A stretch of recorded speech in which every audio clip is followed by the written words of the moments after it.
Peraí. Vocês entenderam alguma coisa aí do que foi dito, gente? Não, né? Pois é, eu também não entendia. Eu vou fazer uma tradução do hino nacional para vocês entenderem agora, só que com uma linguagem normal, beleza? Às margens tranquilas do Ipiranga ouviu-se um grito muito forte de um povo heróico, e nesse instante o sol da liberdade brilhou no céu do Brasil, com seus raios muito cintilantes. Nós conseguimos conquistar com muitas lutas a garantia de sermos iguais aos outros. Ó liberdade, desafiamos a própria morte quando estamos junto ao teu peito. País amado e adorado, salve, salve. Brasil, um sonho forte como um raio luminoso, desce até a terra de amor e de esperança. Se a imagem das estrelas do Cruzeiro do Sul brilha em teu céu bonito, risonho e claro, tu és grande pela tua própria natureza, és belo, és forte, gigante, corajoso, e o teu futuro vai ser grande como tu. Brasil, pátria amada, és mãe querida dos filhos que nasceram aqui. E por aí vai.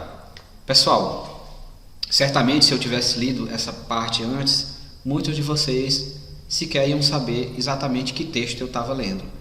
Isso é o que diz o nosso hino nacional, que a gente canta, mas que a gente não faz a menor ideia do que está dizendo. Esse texto ele foi escrito pelo Osório Duque Estrada, que é um poeta parnasiano brasileiro. Poeta parnasiano, como assim? Bom, então, é sobre isso que a gente vai falar agora. A gente vai falar sobre o parnasianismo do Brasil. Parnasianismo soa para vocês provavelmente como a letra do hino nacional. A gente olha e não dá para entender nada, né? Durante o período em que o realismo estava acontecendo, surgiram poetas que receberam o nome de parnasianos. E o que é parnasianismo, afinal? Parnasianismo é um nome que vem do grego. Como vocês estão vendo aí na imagem, é uma montanha de calcário que fica no centro da Grécia. Esse lugar é real, na antiga cidade de Delfos. E essa é a parte real da história. Na mitologia grega, acreditava-se que lá no Monte Parnaso havia uma casa em que vivia o deus Apolo e 9 musas. Safadinho Apolo, hein? Pois bem, gente, e o que o Apolo tem a ver com o parnasianismo? Bom, o Apolo, na antiguidade clássica, ele era visto como um deus de beleza, de perfeição, de harmonia, de equilíbrio. Era isso que representava o deus Apolo. Na verdade, vocês devem saber que na mitologia grega e na mitologia romana, os deuses eles representavam virtudes e defeitos que são humanos. Era como se cada deus simbolizasse um conjunto de características humanas. Por exemplo, Afrodite, a deusa do amor. Era isso que o Apolo representava. Então, Apolo morava no Monte Parnaso com suas 9 ninfas. E poetas franceses roubaram esse nome do Monte Parnaso e batizaram um movimento literário que eles criaram de parnasianismo, obviamente em francês, e lançaram uma revista com o nome Parnasse Contemporaine, que reunia um conjunto de poemas desses escritores. Esses poemas tinham características em comum. Eles tinham uma ligação muito forte com a cultura greco-latina. Eles buscavam muito a perfeição na forma. Como assim na forma? Pessoal, o parnasianismo tende muito ao soneto e metrificações rígidas e esquemas de rimas rígidos. Ou seja, para você ser um poeta parnasiano, você tinha que ser muito fera, você tinha que ter muita técnica, você tinha que ter muito conhecimento. Seu vocabulário tinha que ser excelente, você tinha que conhecer palavras que ninguém mais conhecia. Isso explica por que o hino nacional é tão assim cheio de volteio. E ele diz uma coisa e a gente não entende nada. Ouviram do Ipiranga as margens plácidas de um povo o heróico brado retumbante. Então, aquilo que eu traduzi antes, que é as margens tranquilas do Ipiranga ouviu-se um grito muito forte de um povo heróico, é na verdade uma construção de frase parnasiana que faz com que se inverta a ordem sintática das coisas e que se rebusque o máximo possível o vocabulário. Rebuscar significa fazer ficar mais difícil, fazer ficar mais complexo, buscar a palavra mais difícil possível para expressar uma determinada ideia. Então, por exemplo, um grito muito forte virou um brado retumbante. Então já dá para vocês irem adivinhando que o movimento parnasiano, para muitos de vocês, creio eu, se não para todos, vai ser um movimento um tanto chato de se estudar. É estranho o professor de literatura estar falando isso, mas é verdade, porque eu também não gosto do parnasianismo. Mas não existe nada de errado nisso, porque a gente não é obrigado a gostar dos movimentos literários. O que eu quero fazer aqui com vocês agora é que vocês entendam o que é, como é, para que vocês possam aplicar futuramente, quando se depararem com alguma questão relacionada com o parnasianismo, aquele conhecimento que vocês adquiriram sobre isso. Ou vocês acham que o médico, quando está estudando medicina, só estuda o que ele gosta? Ele não vai estudar também outras coisas que ele acha chato pra caramba, mas que vão servir para um momento de emergência. Na vida, a gente tem que aprender o máximo possível de informação sobre tudo para que a gente possa aplicar no momento adequado. Pois bem, então vamos lá tentar descobrir que bicho é esse chamado parnasianismo. Pessoal, temos aqui uma imagem muito conhecida de vocês, que é o Nascimento da Vênus, uma pintura do Sandro Botticelli. Essa pintura representa aí, o nascimento da deusa Vênus, que emerge das águas do Mar Iônico, que fica na Grécia, em uma concha, que simboliza aí um órgão sexual feminino. Na pintura, ela está sendo empurrada para a margem por Zéfiro, que é o deus do vento. Inclusive, essa palavra Zéfiro significa brisa. Hoje em dia, no dicionário, se vocês procurarem, vai estar lá, Zéfiro, brisa.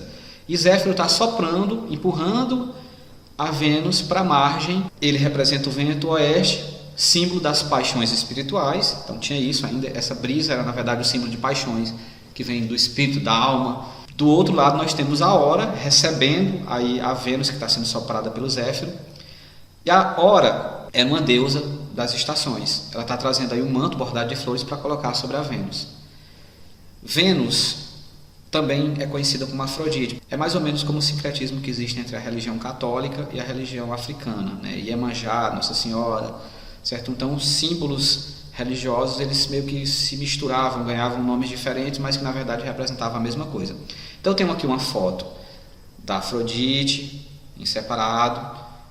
Temos aqui também o Mar Iônico, que é lindo, né? Como vocês podem ver, as águas dele são verde, azuladas e quase transparentes. Por que que eu estou mostrando isso para vocês? Porque o texto que vai vir em seguida, se eu tivesse mostrado ele antes de dar essas informações, provavelmente vocês não iam entender coisa nenhuma, porque é um texto parnasiano e que fala exatamente dessa mesma história que eu acabei de contar, do mito ali do nascimento de Vênus, ok? A deusa da beleza, que vai ser um símbolo muito cultuado pelos parnasianos. Então lembre-se disso, Vênus nasceu dentro de uma concha no Mar Iônico, esse mar lindo que vocês estão vendo aí.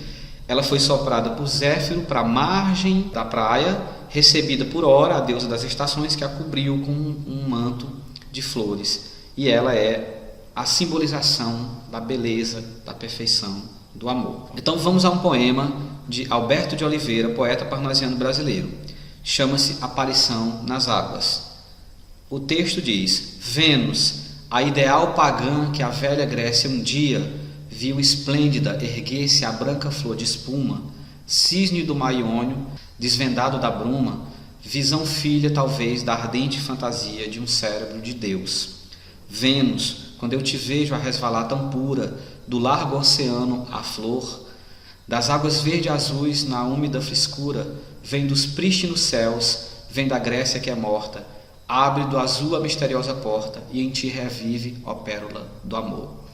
Então, quem lê esse texto de cara a primeira vez, não vai entender nada.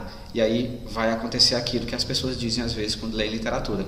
Eu não entendo nada que esses caras dizem. Não faz o menor sentido. Às vezes não faz sentido para quem está lendo, mas todo texto tem um sentido, toda arte tem um sentido. Então, o que é importante para a gente descobrir o sentido de um texto? A gente ter conhecimento do contexto em que aquilo foi escrito.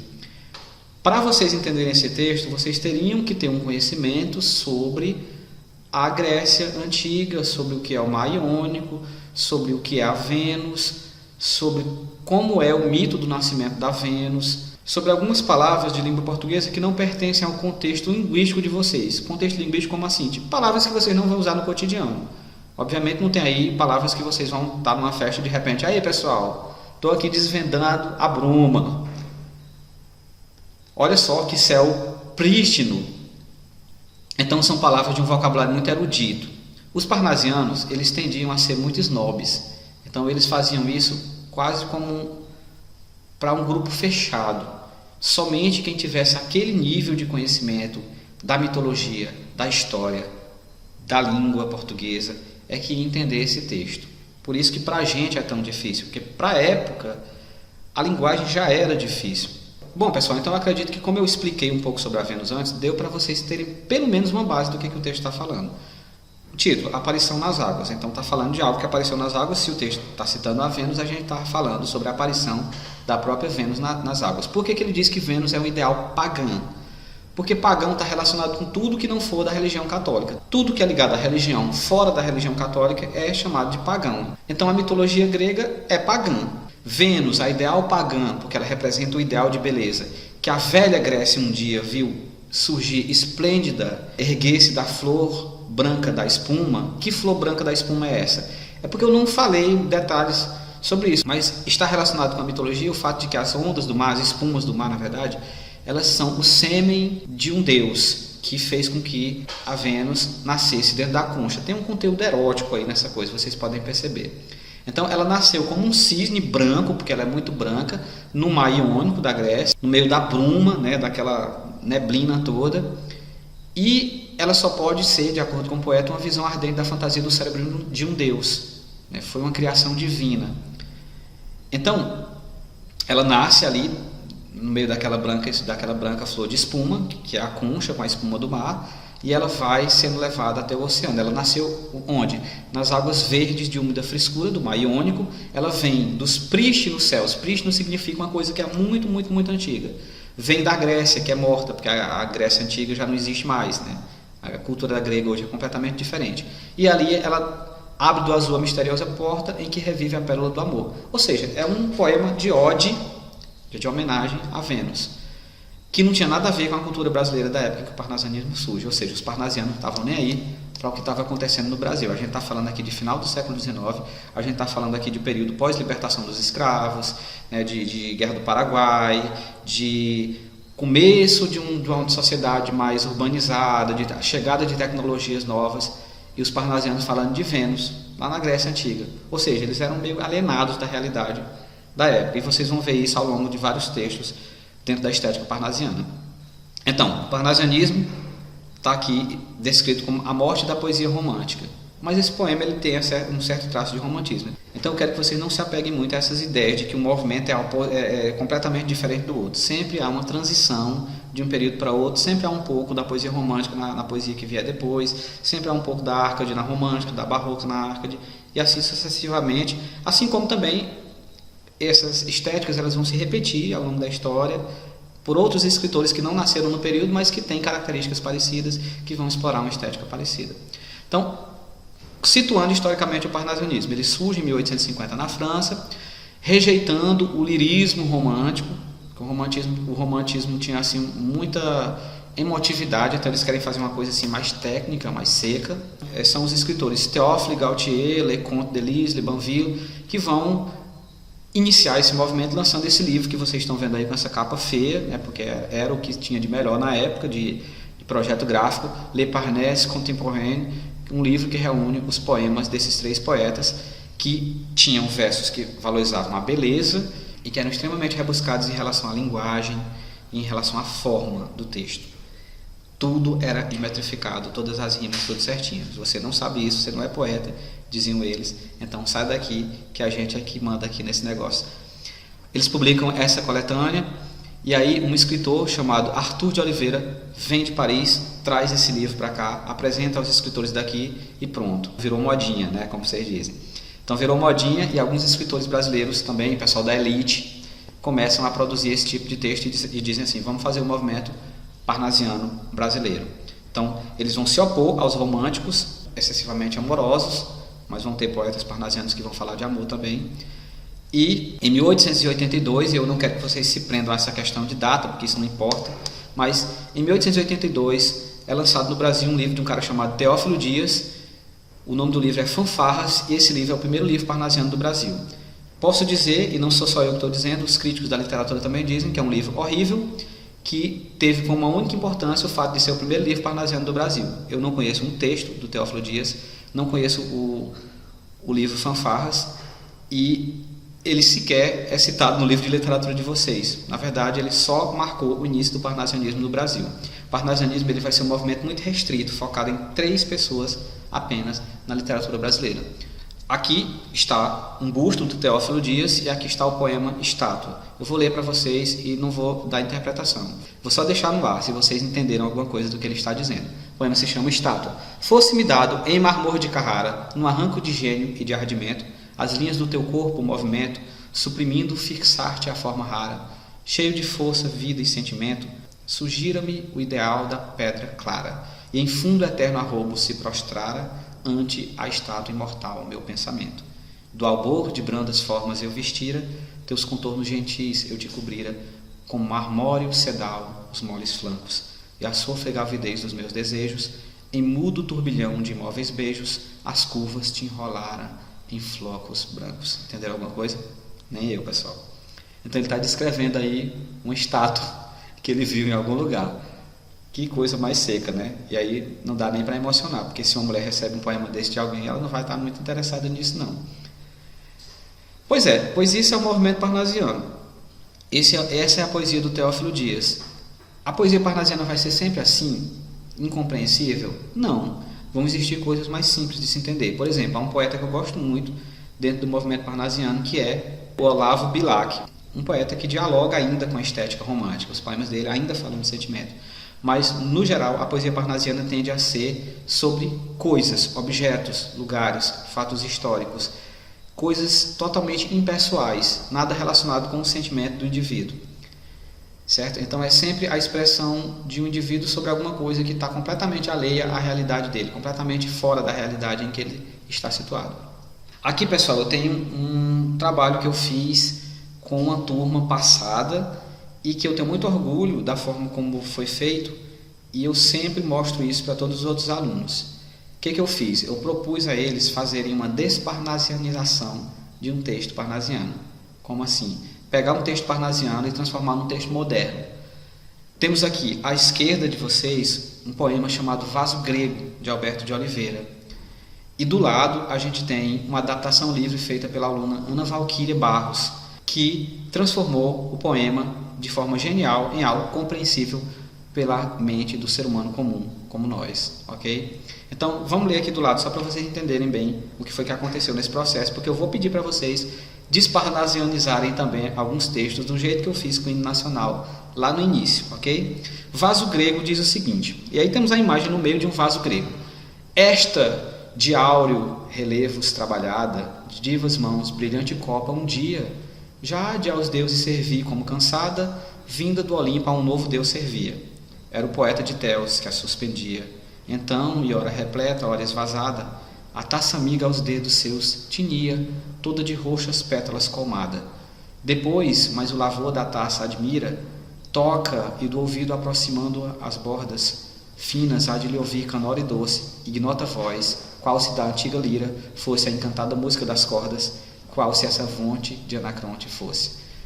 Pessoal, eu reconheço para vocês que não é um texto fácil de se gostar. É muito difícil de você entender o que está sendo dito. Então, se você não entende, a tendência é que a gente não goste daquilo que a gente não compreende. A não ser que você seja muito teimoso como eu e tente descobrir a força. Eu não estou entendendo não, pois agora eu vou querer descobrir o que é. Trata-se de um soneto, né, como vocês percebem pela estrutura, todo decassílabo. Todos esses versos que tem aí, sem exceção, tem 10 sílabas poéticas, daquele jeito que eu ensinei para vocês antes, que vocês acharam muito difícil de entender. E as rimas desse texto são sempre seguindo essa sequência. A, B, P, A, B, A, C, D, E, C, D, E. O vocabulário é difícil, ele fala sobre mitologia, ele descreve as coisas de uma maneira muito objetiva. O poema inteiro é para falar sobre um vaso. Pois bem, eu pedi que a aluna Ana Valquíria pegasse um dicionário. Na verdade, eu passei isso como um trabalho. Pedi que eles pegassem um dicionário e descobrissem de que diabos esse texto estava falando. E que depois reescrevessem o texto. Está aqui a mesma coisa que foi dita num texto, sendo dita em outro, pela Ana Valquíria, numa adaptação livre, sem métrica, sem rima, com vocabulário de gente comum do século XXI. Essa taça é fabricada por mãos divinas, com relevo dourado, brilhante taça, já cansada de servir a antigos deuses, vinda do Olimpo, a um novo deus servia. Era Anacreonte, que agora a erguia, e às vezes cheia, às vezes vazia, nos dedos dele a taça, toda coberta de pétalas roxas, tinha. E ela conseguiu fazer rima, viu? O trabalho manual é admirável. Ele toca nela e a aproxima do ouvido, e canta em suas bordas um doce ruído, como uma voz desconhecida de uma harpa antiga, e a encantadora música das cordas é como se fosse a voz do poeta que é ouvida.